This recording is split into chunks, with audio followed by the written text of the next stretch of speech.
Okay, so 10 years, but you could go to America, you could go to France. Dubai, of course, your question. Yeah. So Dubai was an interesting one because, again, things started happening and we rent houses back in the UK because we like to jump from place to place. We've moved about 4 times in 10 years in the UK, and we've tried different, down south. We went up to Shropshire, then we came back down to Somerset. And then something happened where there was going to be a change. Like the guy that we rented the farm from, he was going to sell it. So we thought there's a change here. So we thought, what does this mean? What does this mean? What does it mean? Well, where's the opportunity? Yeah, what's the opportunity? Yeah. So look left and right, don't just look forward. It's not just a linear thing. And that then started us looking around. And then a friend of mine that's here, that I'm actually he's my business partner now. He'd moved here some years ago. So we ended up on the phone together talking about opportunities and stuff. He actually bought Loaded magazine. Did you ever remember that? I remember it, yeah. So we bought Loaded magazine. Okay. So I was doing some stuff for Loaded magazine. So he's over in Dubai, and I was looking from the house, it was miserable outside, and I was looking down this Zoom call. He's on his balcony, the sun's out, he's got his shades on, and I'm like, what am I doing? And he's like, you need to come here.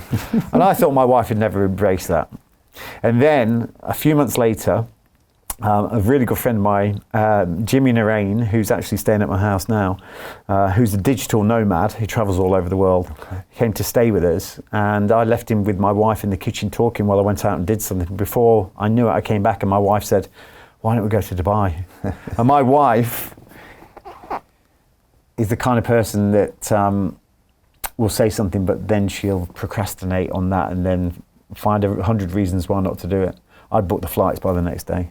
Just to make sure. Just to make sure. Okay, but obviously she convinced you too. Yeah, no, she was the catalyst. She was the catalyst for Dubai, and I was like, wow. And then I started thinking about Dubai, and then also why Dubai then? I mean, what does it mean to me? Because I looked at Portugal, I looked at all these places, and honestly, now sat here from the perspective of someone that lives here after being here for a couple of months, it's just incredible. You cannot replicate what's going on here, or you cannot compare this to the UK. Now, if you met 5 people in the UK, you'd be struggling to find one that's an entrepreneur. You'd be the odd one out there. 50 maybe. Yeah, exactly. You come here, and you can't just cruise here. You can't come and live off the state. Your back's against the wall. First thing for me, and we both said this, one day we woke up in our farm in Somerset, and we went, I feel like I'm semi-retired. And I wanted that kind of passion. That passion I had when I had nothing, I wanted that back. I wanted my back against the wall to be able to come out and really start to evolve my business and stuff.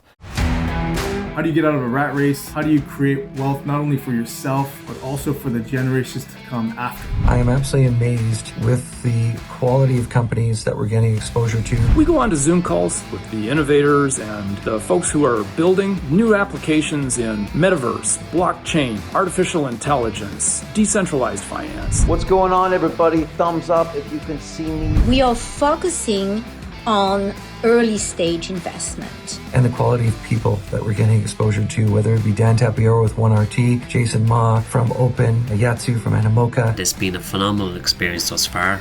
It has far exceeded my expectations. We are focusing on cutting edge technologies. I view it now as the best investment I've ever made. The upside I view is unlimited. And as a retail investor, I would never get this exposure anywhere else outside of Investment Club. See you in the Investment Club. And for us, this is absolutely incredible. We've been out here and you meet people, everyone's hustling, everyone's doing stuff, and it's just incredible, the opportunity and just the energy. And it's always important for us, you have the worst house on the best street. We are now the worst house on the best street. It's a great house, by the way, but the analogy of that, or that's a metaphor. The worst house on the best street means we've got massive room to grow. Right. But when everyone in the UK wants the best house on the worst street, keeping up with the Joneses, the best double glazing, the best, what car have you got on the drive? But the worst house on the best street, because then you've got room to grow. And this place, you'll never be the richest. Yeah. I got a buddy in crypto who's got a Bugatti, and he posted something the other day when he was parked, and he went by and showed some of the other cars, and he said, in Dubai, there's always somebody with a bigger one. Absolutely, yeah. So we've got some good businesses. We've got some old stuff reigniting. We've got some new businesses launching. We're going into the health and wellness space. We've got an amazing platform launching in May, where you get we've got the patent to actually have a digital twin on your phone of your anatomy, with your bloods, your DNA report, and everything. You can then look if you've got any ailments, you can pre-cancers, everything, the whole lot. So I know there's a fair few other companies doing a similar thing, but we've got the digital twin, so that's really exciting. And yeah, I'm probably most excited about that than anything else. Few events, few expeditions planned, and I really believe there's a lot of people here that A, they're wealthy, probably not healthy, and B, they are yearning for some kind of adventure. Especially in a world of AI and everything else, where it's just making us to. One thing about AI, and there's a lot of people scared about AI. You shouldn't be scared of AI. Be scared of yourself, because if you're not willing to adapt and change and use that tool to the best of its ability, then you will suffer. But the thing is, all these tools are absolutely amazing because it's going to give you the bandwidth to do other things and be more creative and do your core skill. That's the beauty of technology. But if you use technology to be lazy, then it's a double-edged sword. And this is how it works, doesn't it? You can use all these technical advances to really advance you and allow you to grow. It gives you the bandwidth to be able to go off and do loads of stuff, but it also allows you to fall into the space of being absolutely lazy and doing nothing. Hey, I know investing in crypto is scary. It takes a real leap of faith because there are so many scams, rug pulls, and bad actors out there. It's a dangerous business, which is why 95% of people lose all their money.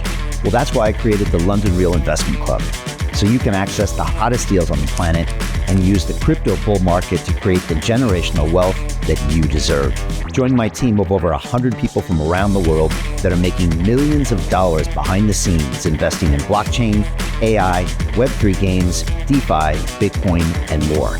Don't miss out. Click the link below to book a call with one of my team now. But hurry, this bull market will end soon. I know investing in crypto can be scary. That's why you gotta join the investment club. Pull the trigger. Let's do this.